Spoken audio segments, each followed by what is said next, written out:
Hello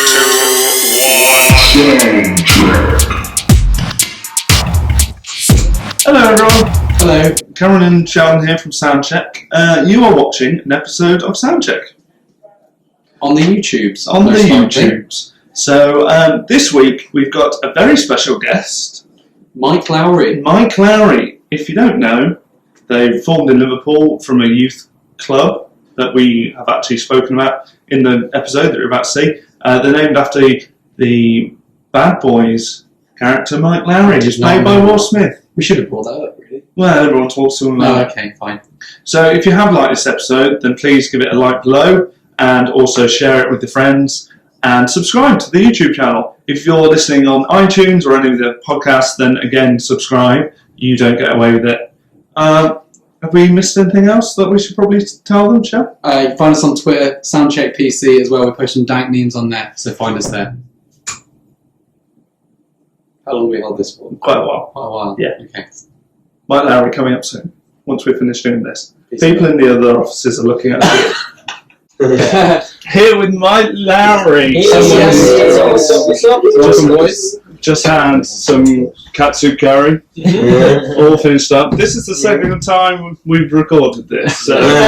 So what we're going to try and do today, boys, is take you from the beginning from Liverpool up to now and then what the future holds. So we'll literally take it as relaxed as you want.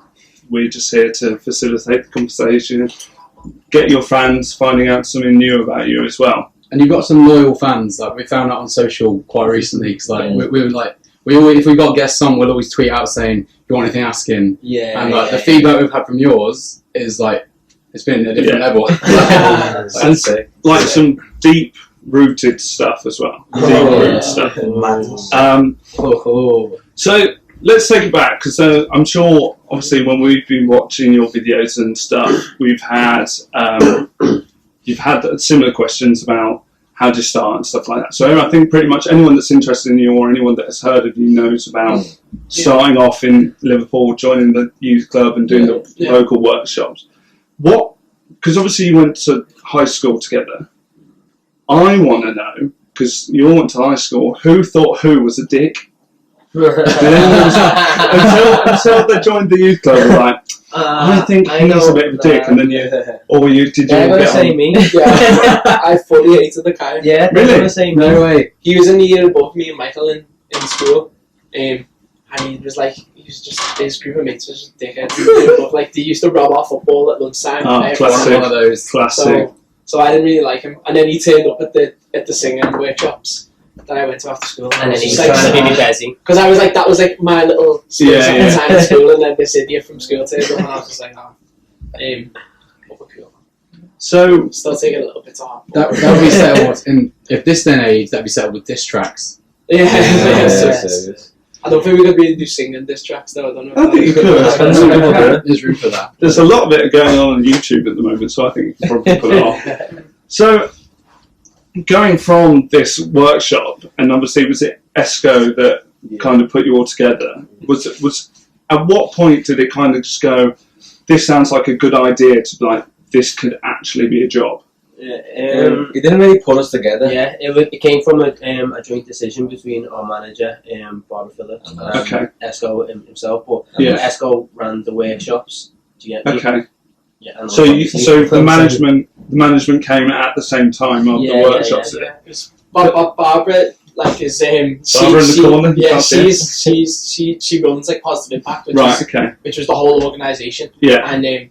And she drafted Esco in to like work with some of the young people that he had there, and then we all were all at them classes, and we all enjoyed singing together and stuff. And D was the first one who mentioned to me about the idea of like starting a group a while back, and then kind of we didn't do anything about it for a while, and then we all happened to like start the classes at the same time, and then it just kind of like felt like it was the right thing to do. So we just all got together then. It's such a different story to how I'm going to avoid the term boy band, because that's so many negative connotations with it. But like groups of young guys who sing together, like the big ones, obviously One Direction, but they were literally put together live on stage. Yeah. Everyone watched that. Was this a totally different story? Yeah. Do you get any like preconceptions when people meet you that people think, you've just been put together? We did used to like get a lot more. Like sometimes because some people kind of notice us now, don't you? Some kind of know what it's about, but like if you do randomly just see us, I think the main preconception is that are you going on any talent shows? Basically? That's what not even have you come from even now since people still say like, because I think just that's everyone's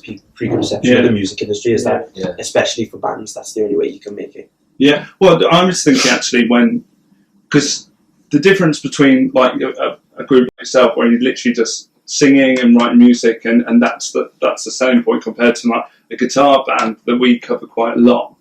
The difference is like guitar bands, the route for them is just go out, get a band and play as many shows as you can, whereas you guys, you can do that, but it's about developing the sounds and stuff like that. I mean, we've done our fair share of that. Like, because when we started together in Liverpool, like we just used to have like a couple of gigs a week at least. Anyway, in like little shitty venues across the city everywhere, and so we did kind of learn our craft like that. But as you say, like we had that benefit of being able to do like the YouTube videos and stuff and use that as a platform to get us out there as well. So that's the link, isn't it, to you going from Liverpool and playing small shows in Liverpool to then the next step. Which was it one certain video that took off and Universal saw you, or was it a cover of was it Beyonce and Bruno Mars? Right. And we just got together, shot that, put it up again, like we just normally put all our covers up, and then it just went mad viral on like Facebook. So what views were you getting before that? What was it, like 30,000? I think that was our top video. Yeah, 30,000. So before that, what kind of views were you getting on videos? We started from around and then that one just took off. After that we started to get like 30,000. And that's when the labels started coming in. Millions. Did that not like blow your mind a little bit? It's like, what is going on? Sorry. No, go ahead. I was going to ask like what the perception of it, your friends and family, about what you were doing before that video. So like, did you have to like try and convince people what you're doing was right when you're in the hundreds territory? I think it was one of them where it's like, as well as obviously with the videos, we were gigging everywhere. So it was one of them where we were like an actual band, like a normal 5 lads together band. You know what I mean? So it wasn't just constantly on the socials, even though we did do that. It was a mixture of everything we tried to do. There's competitions we entered. We literally done everything. So I think for our friends and family, there was sometimes when they'd take the mick out of us when it was like something really super cheesy. But at the same time, like I feel like people could tell from early on that it was a serious thing. Was it a full-time job at that point? No, we were all in school still. Oh, really? Some parents didn't take it too serious at first. So when it got serious, we basically finished school, didn't we? Yeah. We got signed. I think that's one of the things that plays into it, isn't it? But if your parents are supportive, I'm sure there's loads of talented musicians that could go out and do what you do. Talented musicians?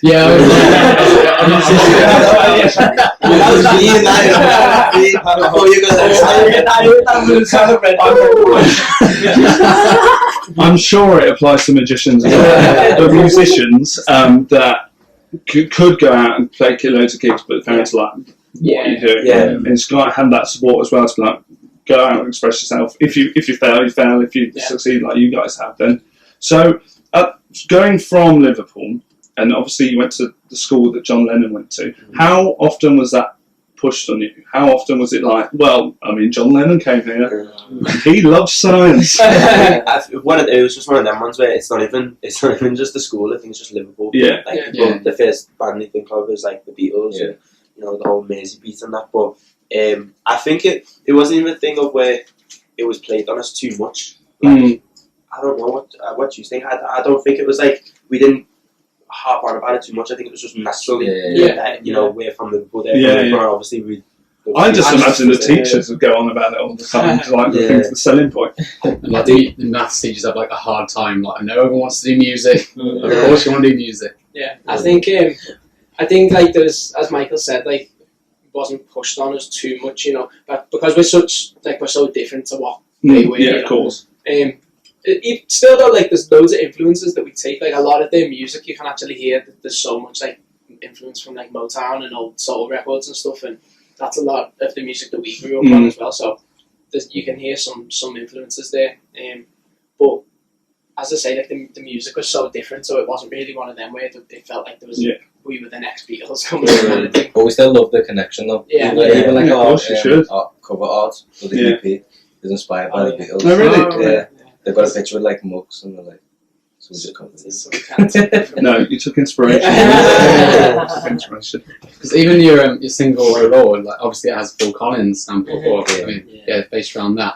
But I think a lot of the time when you'd hear songs like that are like big kind of pop R&B songs, you'd assume that the people singing aren't always interested in the music. It's sort of been like I think I know Jason Derulo sampled "Africa" by Toto in "Fight for You."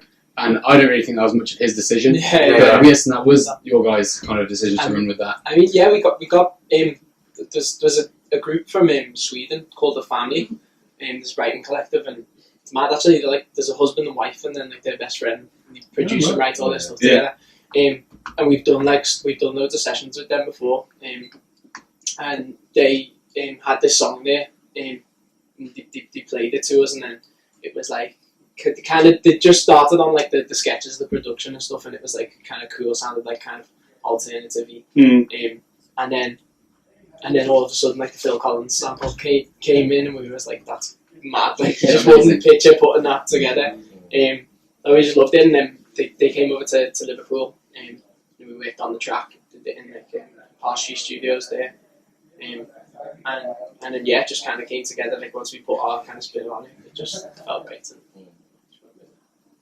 Has it been weird from going?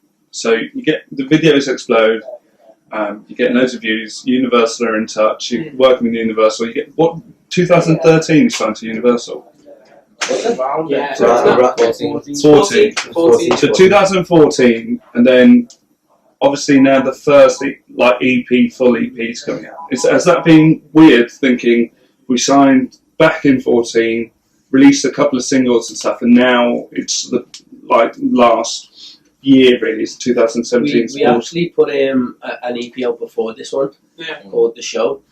Right. That was when did we put that out? So we started working on that just before we signed. Yeah. Oh, really? On that. So it's one of them where the whole thing's been like a gradual process. Yeah. That's probably what I mean. Yeah. The gradual process. It's been like a constant build up of like always building a foundation. I think that's what we form our band on, is a foundation. Like, so building up a fan base, building up a live show, and then it was step by step. So just before we got signed, we worked on our first EP, and then as we got signed, obviously we released that initially, and then obviously the singles followed that, and then obviously the new EP, which is out now. So it's always been like a building process, and we've always like laid out targets for ourselves, which we've always like wanted to reach. Each one we always have a mission that we have to complete. What are your current targets and missions at the moment? Well, one of them was to get playlisted, which we got. That's something this last week, isn't it? Shout out,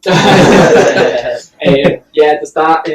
It's mad because list out some of the things that we've always had from whence we started, and like loads of them we've actually like got ticked off the box. Like getting to tour. And I think it's about time we need to put new ones down. I know, because we've kind of accomplished. I think you always have to. It always has to be evolving. But we actually haven't thought about that. That's something that we actually need to do, because maybe we might. You should go somewhere. One of ours was always to tour Europe, UK, and America. But we end up doing that as well with the best thing we could say is to do the States more. Basically to go bigger. Global. I'd like to be in Japan. Asia. Others to like again go up the playlists, charts, all of that. Just the usual ones. Do you all pay attention to like your Spotify analytics and stuff? Yeah. Where's the strangest place that you've got like a large amount of fans in? I think there's some place. There's when Lord especially when there's loads of places like South Africa. It was the US, that was the biggest one. Yeah, but that's not that unusual. Yeah, that's not an unusual place. They have like, so Spotify have like charts, like like different, like the viral charts and the like UK charts, and they have loads of different countries, and Indonesia was one of They're really hot on new music, aren't they? Yeah. And you can go and play some massive shows in Indonesia that, like, compared to, I think if you can go out and get out there, then the shows out there are insane. Because they don't have people exactly. often, so it's like it's a big event. It's like Portugal, Yeah, true. But definitely like Europe's the biggest, like outside US and UK. Yeah. You know, Europe, like Germany and Netherlands are like really big territories for us. And then yeah, as you say, like Mad Ones like South Africa and Indonesia and stuff. But it's just trying to grow that, so like, because there's fans from like mad places like that who've been with us for like years, but it's like getting to the point where we've got a fan base that's big enough there that we can go and put on a show for them, you know. So that's like the next stage, really, is getting to that point. And was there a jump? I'm assuming there was before and after the Bieber tour. Yeah. Was that? Yeah. Talk us through kind of before getting booked on that. Was there murmurs that it was happening, or was it sort of like a shortlist thing? And super last minute. Was it Really? Wow. Yeah, just dropped us on. We were actually in like a really bad time. Oh, really? Yeah, we'd been signed with Decca Universal for like getting on for 2 years, and we got to a point where we ran out of money from the first term of the budget, and it was just like we didn't really know where we were going with the next step and stuff, and things were looking bleak. We all had to go back to getting like part-time jobs. Oh, really? That's something that people don't talk about as well, isn't it, in the music industry. But we was like, I was working in a bar, and we were doing like deliveries, all mad. We were like used to rehearsing every single day of our lives, every day, because obviously we were getting paid off whatever. And then we started going to jobs, we were barely rehearsing. It was kind of, then obviously we weren't rehearsing, nothing was getting done as much. So it was kind of going downhill. Everyone had like attitudes with each other, everyone was pissed off with each other, do you know what I mean? And then this just dropped out of nowhere last minute. We had like 2 weeks to prepare for it. We weren't even ready for it, but we managed to fix up and crack on with it. We had our own tour before it though. Yeah. Just before it, we had to miss a couple of the so it was like that's how unexpected it was. I know we had already planned like our own tour in the end of September, and then this came about, so we literally went from our tour to his, and then back to our tour. Very different venues. It's mad different venues. Obviously ours was bigger, but so going from part-time jobs, where I imagine at these part-time jobs you're telling people, I'm in quite a successful man. I'm like interviewing, and they're like, cool. Sure. And they're like, I need 4 months off. Why? I'm just supporting Justin Bieber. That's what it was, you know, it was madness. I remember I was working in a bar for ages, and I used to tell like some of the regulars and that, like I'm in a band, and they'd ask questions and I could never be bothered like properly getting into it. And then I told them on my last shift, I was like, I won't be in, and I was like, I'm going off and touring with the band. Like, oh yeah, but like what kind of, you should doing like some like pubs and stuff like that. And I was like, oh no, we're going, we're touring around Europe and that. And they're like, oh really? Wow, that's amazing. And then one of the other girls told them, oh yeah, they're going with Justin Bieber on tour, and then they were all like going mad in there. Amazing. So it is weird. It's weird in this industry, because it's like you could be at your lowest point, and you literally don't know what's like going to be around the corner. Do you know what I mean? So like that was, I think we appreciated it a lot more as well, because we've been through that. And we've got that.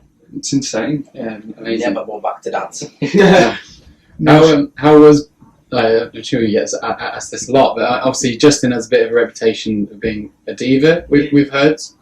Did you get much FaceTime with him on the tour? Was he a nice guy? Just cool. Yeah, he's cool. Like we went to, how many parties was it? It was one party, the masquerade ball thing where we all had the masks in that was in Dublin, I think. Yeah, he was just cool. He was like at first he was a bit standoff, like didn't. I imagine you have to be. And I don't think he was fully on to like who we were when we first started. And then like a couple of weeks in, I think he'd seen like our performance at the start and that, and then he started like speaking a bit with us, and he used to love playing football. So before each show he'd have like these little mini goals that he'd take, and we'd have like a game of football with him on the arena floor before they let him. Amazing. So that's cool, and then we got speaking, and he's cool. We had a fellow Liverpool band, Clean Cut Kid, on a while back, and they said that they heard Eminem, you're not allowed to look him in the eye. That's part of his like rider almost. Eminem? Yeah, Eminem. I think we'll make these things up though. Like, they seem pretty. I doubt any human being can get to that level where you can. Well, that's what I said. It's like, how can you not do that? I could not like talk someone like. I said sunglasses. Yeah, so it was at a festival. Supposedly it was at a festival that Clean Cook Kid wouldn't say because they would get the person into trouble. Right, yeah. Okay. But we said, how do you get to a point where you're that much of a diva? Like, I can understand little things being like not wanting to be bothered or whatever, but imagine just being like, fucking not being It's silly as well though, because if you do catch eye contact with him, he's looking at you. Yes. I was looking away, you looked at me, Mr. Shady. Mr. Shady. You imagine telling the crowd that like Eminem can't perform today because someone looked at him. That's crazy. Eminem's about to come on, you can't look at him. I heard something about Mariah Carey saying like she has to a green room, like it has to be all white or something like that. Some badness. She's like proper mental though. I think it gets. I do think it gets like. I think she plays into it now though. Yeah. I think it's a bit of both. Like, she knows she's known as a diva. Yeah. People talk about her being a massive diva, so she makes herself a bigger diva. Yeah. Have you got any diva demands that you? Us. We all have to travel separately. We can't be together when we travel. The band Fallout Boy actually do that. And they claim it's not because they don't like each other, it's just on tour. It gives you that space. Yeah, It will be That could be a show. They've got 4 buses, and then and they all go separately. But then when they're in the venue and stuff, they can hang out because you've got that chill. That's madness. That's what I'd love it to It be. does get like that when you're on tour. It's like you ran to it too much. even you know, if you like people say when they go on holiday with like the family or like a big group of lads and that, there's always like because when you're with each other like that, it's mad. But we've just been kind of used to that now for like 6 years. Used to each other's habits and you know what I mean, things like that. It's just normal now. Are you in a bus now, or are you still like in a splitter? We get buses, don't we? It's just that's all we did before we went on the Bieber tour. Our one, like we was waiting in Liverpool to like get picked up to go to the first place and that, and like the bus turned up and it was like you know, like them old school minibuses and like there was like all the foam picked out of the back of the seats. And that's what it was like. Right, so rugby boots. Someone showed on the seats. And then So when the driver got out, started pissing on our rehearsal. What? There was some big fat Indian fella, and he got out and he was like, "Oh, sorry, I like traffic."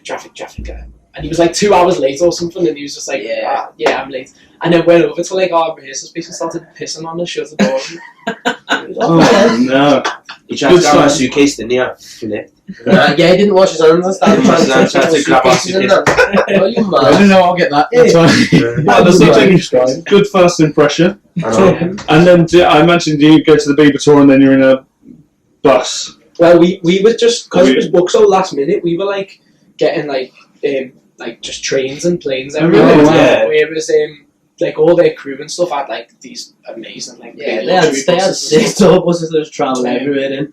So we just rocked it on trains. And at no point were they like, do you want to just wait? No, so they just I think they weren't split. Obviously, I don't think there actually was space. There was only so many beds on each bus. You know what I mean? It's one of the ones though where it's like with 5 of us, it's not easy getting around everywhere. Whereas if it was probably just one person, so we put as long as we're getting to the gig, we're not like divas. We don't. We actually didn't get to one of the gigs though. Yeah, there's one. Oh no, which one? Oh yeah, somebody. Did he commit suicide? I don't know. Somebody committed suicide on the train track. Oh right, okay. And the train just was like, it just definitely wasn't going anywhere. Do you know what I mean? And we were quite far away. It was just like literally in the middle of nowhere in Europe, and we had to just get off the train. That must be so frustrating. And obviously none of us like spoke the language of where we were. It was just like, it was a nightmare trying to get. How did you have that phone call with whoever that your contact was in the venue? Or we were lucky actually because there was 2 people who was with us who run their tour company, and they were also, obviously they were getting the train as well, and they were also late, so we managed to jump in the van with them. So even though we missed like our slot, like they believed us. Yeah, it wasn't like you just decided. It was actually like a truthful story. So let's move on to the new EP. The first thing we're going to talk about is the fact that I think Shad and I are questioning whether or not it's an EP or a mini album. It is very It's seven songs. Yeah. One of them's an interlude though. Mini. Oh, okay, alright. So one's an interlude. Yeah. It's not big EP. Big EP. Did it get to any point where you just like, why don't we just put 2 more songs on this and make it? Well, it's the thing. It's just politics, isn't it? Like, it's different. Like, it's a different campaign enough for albums, and it's ran differently for albums. And we just wanted. It was like this. Like we come with like a proper fresh new sound for this EP, and so it was like we wanted to kind of just introduce people to that first before, because I think if we would have just put out like an album now with this sound, people would be a bit like, what? Like, I wasn't expecting that. Whereas like we're putting this out so like to kind of like introduce people into our new music and the way we're trying to take things. And so what is the plan for the sound then? Because when we first heard of you in like Oh Lord and stuff like that came out, when I was playing that to my girlfriend, who is a massive R&B head, like a massive, like especially she was like Jagged Edge and Usher, and I was like, huh? And she was like, Jagged Edge and Usher, I bet you if you speak to them, you say they'll be influenced by that. And obviously in loads of interviews you've spoken about Jagged Edge especially. And now you can tell in this the new EP that it's kind of moved on from that. So what is it? What's the plan for the new sound? Because there's obviously that still in there. It's still in there. That's majorly influenced because obviously we're in the 90s and we've been brought up on the 90s music, Jagged Edge, all about boy bands like that were popping with the harmonies and that. You know what I mean? So we're up on that. That's a big part of it. So it's going to be a heavy influence. But we've struggled with our own ideas and just everyone throwing all different ideas in. So. The past like couple of years, I think the difference has been like we've struggled to like fully nail that. Like the first EP we put out the show was kind of like a good introduction to that, but it was the first like original like piece of work that we'd actually done together, like writing. So we were really kind of new to that side of things. We put that out, and then we went through like a weird period with Decca where they kind of wanted us to be like a much more like commercial pop kind of act. And then it was always kind of like that battle because we wanted to keep it like R&B and what we loved, and so we went through that weird period with them, and then we had a balance of like that commercial sound, but with our influences still in there. And then this EP, we were like, right, we just want to go fully like in that direction, and so as Dee said, like we had so much kind of like influence on the music and everything, and it feels much more like real and much more like it's come. It has come from us, as the co-writes. Who have you been writing with on this EP? A lot of people. Yeah. Is it because I saw in one previous interview that you were working with Chelsea Grimes? Did you work on this EP as well? No, she's on the first EP. Yeah.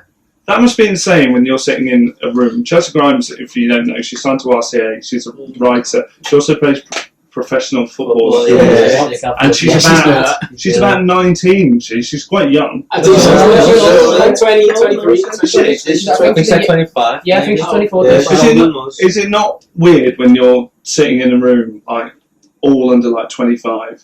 You're like, as if we've got here and we're doing all this by that age. Well, she's a scout as well, isn't she? Is she? So we actually, when we first started, she was like fully. She was doing artistic as well. So like we've sort of grown up together as things. So like we were all on a level. But yeah, it's nice seeing especially people from your own city as well for clean cuts as well, because they actually rehearse next to us as well. They're in the same rehearsal space. So they're lovely as well. Yeah, so it's nice. It's nice seeing like people in your area and people in your team as well as our management and MD as well. It's just like. Everyone growing together, it's nice. Yeah. So who else have you been writing? We did like most of the EP was done. We had a week of like a writing camp here in London. Yeah. We just invited loads of different like producers and writers, and we just spent a week. There was like about 4 tunes getting made every day, and then we've got like this back catalogue, like a Dropbox folder of about like 30 songs that we had to kind of sift through to get the EP. There's a couple of tracks. There's a track on there we did with like Shift Key and MiC. Oh, right, okay, yeah. And then we also spent a couple of weeks out in LA writing with a lot of people. We did a couple of tracks with the Stereotypes, who were producing group who did like most of Bruno Mars's new album, like 24K and all that. Who else have we done? Poorly Famous. The guy that works with Sampha. I think Sampha's drummers there. He's sick. Who else? Harmony Samuels, who did like loads of like Chip's new album. So a real diverse group. We had a session with him. Even though there's no tracks on the EP, I had a session with Babyface as well. Yeah. Oh wow! I was thinking, why? Because we never used the track. We still have a session. So how these 30 songs and only 6 plus an interlude made it? Yeah. What will any of those other 23 songs do? If there is tracks there that we know I've still got a lot of potential. It was just that what we had to narrow down to the EP, like you say, is an EP or is it a mini album? We didn't want people to be able to say that's definitely an album. Or mistake it for that. So like, there's still a lot of tracks there that that we are planning on doing. You should make like a secret SoundCloud page and just put them all out. Just a couple of clues to your. There's actually tracks that we recorded that didn't make the EP. Yeah. So there's the demo versions and there's also recorded tracks as well. You should hide them somewhere on the internet and let just pass it to one of my mates and they can link them. Well, I know one thing when we're doing research, you guys mentioned YouTube was such a huge kind of channel for you, like Facebook videos. Yeah. One video I found was D singing in a car, doing like a vocal cover. But like, did you ever find it odd? Like, I don't know if you ever look back on stuff like that. And see like where you've come from, but that and these two are the funniest. Because these two have videos of them doing like Michael Jackson tributes. Really over the top as well. I've got madness as well. I need to get off the with Ray and that Obey. Oh yeah. Oh my god. There's one of you as well doing ordinary people as well. There's some funny ones that you dodgy things on the internet. We do some digging there on there. It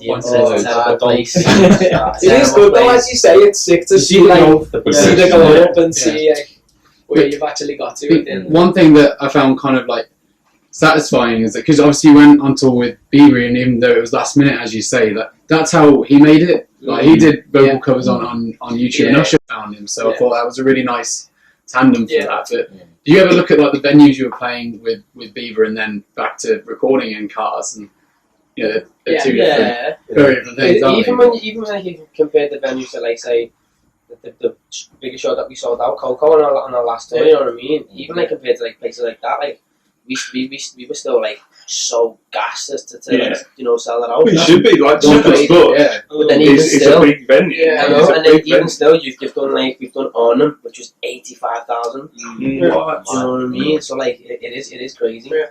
And when you look, like you say about all the YouTube videos we've got on there, and like most of them we all hate the old ones because it's like we're like little kids on them, and it's like. You just listen back and we're like, oh, that's shit. I love the one where you get moved on by the TFL. Oh, yeah. But like we're always asking like our manager about like, can we take them down now? And she's like, nah, because it's good like for people. It shows where you're coming from. Yeah, it's good for people to see the growth and see because a lot of people tend to think like when they find new artists, they're like, oh, they just kind of popped up over the way. And especially with us being a boy band, people think I think that's just been put together. That's the like, thing. Especially for like. With the new EP, getting like you pushing the marketing, doing long promo days like you are today, and people will just discover you because you get playlisted on Radio 1. You've just come out of nowhere. When really, it's like Mahalia. She was signed when she was like 13, and now she's like making waves, and people are like, "Oh, well, she's just a manufactured pop star that's done an audition." And I think, especially, what helps you guys is that you all knew each other before the band became. Whereas if you're like, oh, how do you all know each other? I'm like, we went to an audition and then this place said we look good together. So like that's a real benefit for you guys. It's seen the growth. So I think that another thing that we probably should talk about is obviously you've had to push back Shepherd's Bush. It must have been a really hard decision to make. Of course, but it's all for the best. So when did the conversation start where you thought we want to give our fans the best possible product that they're paid for? We don't think we can give them that right this second. When did those conversations start? Well, it's one of the ones where, like at the moment, obviously we're in this whole EP campaign, so there's quite a few things going on at the same time as getting ready for a live show and having the production for that already. I mean, Shepherd's Bush is massive. It's like one of our biggest. So like we can't just rock up with a guitar. We want to make sure. Even though, like, it's one of them ones where even though that's what we can do. Yeah, we can do it, but that's what everyone else is for. It's one of them ones we want to make this one special. So it was kind of. We had to like I said, the campaign was going on at the same time, and we needed to make the decision where, like, we only had a month between the release of the EP and the show. So it was one of them ones where, due to the production value and getting this right, we were like, is it better for us to put the show back and make sure the show is amazing, or have it on now and be sketchy? I think it's also a case of like we didn't want to take Coco to Shepherd's Bush, you know what I mean? Give them the same product twice. Like, if over 1,000 people have already bought tickets for that, you know what I mean? Like, them same 1,000 people are probably likely going to come to Shepherd's Bush. It's like, we can't take that, bring that same performance, you know what I mean? It needs to be bigger and better. There's no point in upgrading the venue if you're not going to upgrade the show. You know what I mean? And short-changing people, aren't you? If people have paid for that Coco gig and then coming back because they like the product, and then they get the same product again, it's like... And it was a heavy decision because it's like as you said before, like our fan base is like mad loyal, and there's people who are travelling from all over the world to come to the show on the weekend. Like this, there's girls that coming from Canada, France, Belgium, and it's like, so when we started talking with management or pushing it back, we were like, we just felt so bad about doing it because we knew they would have paid plane tickets and hotels and stuff. But we made the decision anyway, and then we kind of let those guys know we're gonna do like a small. We're trying to book like a little venue in London just to do like a small performance and meet and greet for those guys, because it's like you feel so heavy and they're like our hardcore fan base, so it's like if you're letting them down, it's like there's gonna be a lot of work for Barbara then. It's hard as well because like we've never had to drop information like that. And there's never been a big announcement come from us. That's bad. I really like the way you did it though. Like you did the video on Twitter. So that was a really like personal way of doing it. Whereas a lot of people just go through press releases. Some people just put tweets as well. You know what I mean? Our shows cancelled, and then you just. I bet in that video as well, you wanted to be like, this is happening and this is happening. It's all really exciting. We just can't tell you the stuff that's going on behind the scenes as well. You gotta just give them, you just gotta be honest with them now, which is what we trying to do. I think they appreciate it as well. Like I had loads of like fans messaging me saying, like, oh, don't worry, like we're not mad at you guys and that, like it's still gonna be great when the show's on and stuff. So. And then we had a few people message you like, oh my, because there's some people who couldn't make the show this month. There's some people messaging saying, we can make the show. It's all good. On the note of DMs, I'm going to use the opportunity to fit in a Twitter question. So Michelle, a loyal fan on Twitter, said, "What's the weirdest DM you've ever received?" Because you said you got a few then. I just said you got a very loyal fan base. Yeah. But what you that one that I showed you the other day, that girl who said that. My god. I've been encouraging like loads of the fans and stuff to do like lip syncs to stuff, and then like I'll like they'll put it up on the story, and then I'll say like, I'll send it to us so we can repost it. And so this girl had done one like doing the makeup or something, getting ready, and I was like, sick, send us the video so we can repost it. And she sent the video, and I went on to check, and she hadn't sent the video of her doing this. She sent like some next video of her in bed, like nearly like getting an apple out and that, lip syncing, and I was like, we can't post that one. What did she say back? She's like, oh no, that one's just for use. That one's just for use. Mad awkward. How do you react to that? Just leave it on Bluetooth. It's like, okay, bye for now. Should we keep going with the whilst we're here, one specific to Kane from Debs. Have you watered your plants yet? I don't know what that refers to. I've got like 2 plants in my living room, and they're both gonna die. And I just can't be bothered watering them. Okay. One's a cactus, so it doesn't really need water. Yeah, I was going to say it's an easy one to do. How do your fans know that? Yeah, that's the question. When you do like Instagram live, you just talk some rubbish and talk about your plants. Got this plant called Jane. We did that one. Okay. Yeah. So it's probably they're acting like I can read that screen. Okay, I can't see anything. So this is from Nicola on Twitter. Probably the most controversial one we've got. But it's still a good one. I'm ready. If you had to choose one person to kick out of the group, who would it be? Wow. We'll have to go individually. I'll go Steve. Okay, I'll go first. We're a team. We wouldn't do that. No, Get rid of Michael. Nobody gets shakes. Get rid of the call out leave, these can become jealous. Amazing. But yeah, can we include that one? Yeah, all right. We'll just ask it. I mean, what's happened? We have a row on air. That would be hilarious. Imagine if it led to one of you actually leaving the band. Imagine what it was like. Just instantly jumped out with a proper answer. Like, I'd get rid of Ben. Me. Ben did say Michael loud in my ear then. I know you guys also mentioned that you wanted to go out. Tokyo was specifically mentioned, and we mentioned at the start of the interview. As soon as you guys retweeted our question thing today, saying if you got any questions, let us know.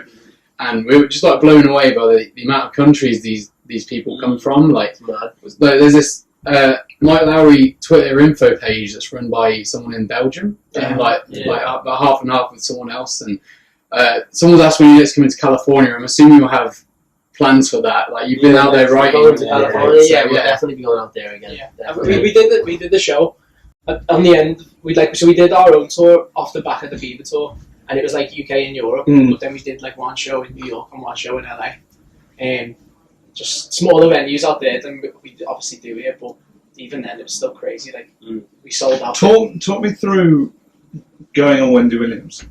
To be honest, that whole day was a bit mad because we touched down in New York the night before and really late because we had to go get our visas as well. So we was in the airport for hours, 5 hours. So and then we had to rush to the offices. We had to get outfits for the next day, and it was just mad. So we were on 2 hours sleep max and jet lag. It's that whole day was a bit of a blur, but we got up early in the morning, went to the show. And the team was really nice there, weren't they? We got dressing gowns and stuff. Oh really? Yeah. Wendy Williams branded. I had to leave mine though because it wouldn't fit in my suitcase. I had to leave mine. I did my comfiest dress. Yeah, it's the softest dressing gown. It's amazing. It's actually amazing. After got and there was a little card in there and it was sand and all of it. So they were really nice and she's batshit crazy. Did you see that video when she fainted? Oh yeah. A lot of people say that's not real. That was definitely fake. Do you reckon? But she was dead nice. And she was doing a little dance to her when we was performing as well. She was good. But she's not that tall, I don't think. I think she looks really tall. She's tall, but when she got on the stage, because she was wearing flat shoes, flat shoes, and I was like, oh, you're not that tall, because I thought she was really tall. She was you're not that tall. Was she smaller than us? She was smaller than Ben, and I thought she was as tall as my height. Yeah. That's good, yeah. But yeah, she was lovely. She was lovely, and the team that looked after us as well, they were really nice. So, Was that another kind of weird moment where someone you get the email going Wendy Williams? It's what? Well, we done. What do you do as well? What was it the next day? The Today Show. Done the Today Show as well. Oh yeah, okay. So doing these two big American morning shows. Yeah. So we were doing them was just a madness. Is that from coming off the Bieber tour, or is it from the kind of what you were doing on YouTube and stuff? That helped. It was the Bieber. It was also that was more. No, it was the song as well. It was Oh Lord, Oh Lord. Yeah. Oh, was it? Obviously, it's a tune, but was it? Because that's got 65 million plays now. Is it? What do you know? What was the reason that exploded so much, or was it just because it's a banger? I think it was just a mix of everything. I think it was coming off the back of the tour. Yeah. I think it was the fact that it was people like and loved the song. Yeah. It had the Phil Collins sampling, so it was really relatable to know. Do you get playlisted quite a lot as well? Yeah. Spotify supports us really, really well. They put us in they put us in one of the biggest playlists on the app. It was the biggest playlist. It was the biggest playlist. Was it New Music Friday you got on? It was that, yeah. but then it was an American playlist which has like over a million Today's top hits. Today's top hits. How big is that for your music, like playlist? I know we had Jaws on. There's a Birmingham indie band called Jaws, and they had this single out, and they had a B-side on that single, and that's just because they needed a song to put on. So like, fuck it, we'll put Fruit on. The song's called Fruit. That was playlisted in a South American country for indie, and that is now their most played song on Spotify. And they hate that. It was just in the interview, they were like, "We think it's shit, but it's got like 300% more streams than any of the other songs because that playlist is mental." Yeah, Spotify's it's the new thing in the industry, which is like it can take, especially for artists as well. It's just you have a song that picks up and then it's just, you know what I mean, like a playlist is a big thing now. You know what I mean? You could, like, when we was on the playlist, we would get like 250,000 streams a day. So it's a big power. So what we should, because I think we're nearing our time together. What's the plan for the future? Because obviously you said you should be thinking about new bucket lists. Off the top of your head, individually, what do you think you would say? You go first. For me, like, I really want to see what we can do, like, out in the States. We signed with Island Records. They're like our sister label out in the States. We signed with them like in December, and they really love us, and they keep on like asking when we can get us out there to do some stuff. So I'd love to work that territory because I feel like the music that we do is like it's really like kind of popular out there. There's like a bigger market. Hardly any competition at the moment. If you're looking in terms of vocal bands as well, it's like that Japanese BTS are a similar sort of thing, but very different at the same time. That K-pop. I've seen all that on my time now. I've never heard them though. I've only seen stuff on like Twitter. I was listening to yesterday. They were doing the AMAs, the American Music Awards, and I was like, wow, they're sick, they're like pure dancing and stuff like that. I know there's about 80. I know. Like 15 members. I'm sure as well. They swapped them. What happens when somebody eventually becomes unpopular, they get rid of them. And then that new kid becomes the most popular one because he's new. K-pop's crazy. Can you imagine if you were like a fan of like 5 of them and you went and saw them live and it's none of them. Exactly. It's madness, but they smash it though. But yeah. So Michael, what's your I'd just say to break the charts and the playlists in the UK, like for us to break down that barrier in the UK and climb up the playlists, get into the charts. Yeah, UK backing us. So definitely that. I think it's obviously the R&B scene in the UK is on the up. On the up. It's low key, but it's on the up. So I like for us to push that. Take control of it. That's probably my one though, to be fair. So think of a new one. We gotta get that content. I just want it's all about the UK. You want the UK to actually realise the scene and the movement stuff, and we can just support it to the max. You get me? Because we can't do without our home ground back. You get me? Like, we need to get it rolling. UK. It's probably man. I'd say an American. Don't sound too enthusiastic. I'd say like a good American supporter. I think that'd be sick. But like someone who would be the dream? Who's going to visit multiple territories? I don't know. The dream. That'd be crazy. I mean, your demographic would probably go up. Main supporter for America. That'd be sick. I want a top 10. UK top 10. By when? That's good. By next year. Put it out in the universe now. 2018, we get top 10. Is that the plan? Down the dream board. Is that when? Sorry. Go. You can say we'd like to get nominated.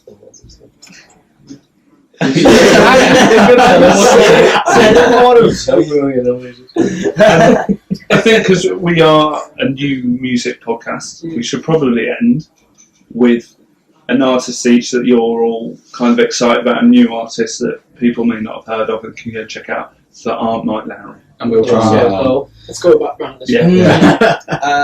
I'll say, I don't know, who's new? Like Mabel? Yeah. I'll say Mabel. I'll say Mabel. I'll say LMA. LMA's sick. Mahalia. Yeah. They're all females. Yeah. I see what you're trying to do. I would say. I've got another one. I'll say Sam Bolo. Sam Bolo. Yeah. Have you heard of him? No. He's based up in Liverpool. He's like what would you call it? Like jazz soul. Jazz fusion. soul. Yeah. He's a bad man. He's a bad man. We'll check him out. Yeah. Have you heard of Xavier Omar? No, I've not. That's a good one. This has been very educational. Yeah. Xavier Omar's cool. He's like he's done a couple of singles and stuff, but he just put out an EP, which is kind of sick. How many tracks has that got? How many tracks has that EP got? I think it's 6, you know. Okay. Yeah. So, So, a little bit less. okay, right. We'll wrap up. I think that's all we've got time for, so we'll let you go, have a little break before we go to the Mobos now, aren't you? Yeah. Mobo! Amazing. Well, do you want to kind of plug your socials and stuff like that before we go? Blondie. Where can we find you? Twitter is at We Are Mike Lowry. Instagram is Mike Lowry. Facebook is Mike Lowry. Lowry. Oh no, that's YouTube. You choose Mike Lowry. Yeah, just search us up. MIC. Yeah. Just fucking Google it. Lazy. Right, sweet guys, thank you very much. Thank you. Sweet. Yeah, that's his outside. Let's go. Thank you very much. Thanks very much for coming down, guys. That's right.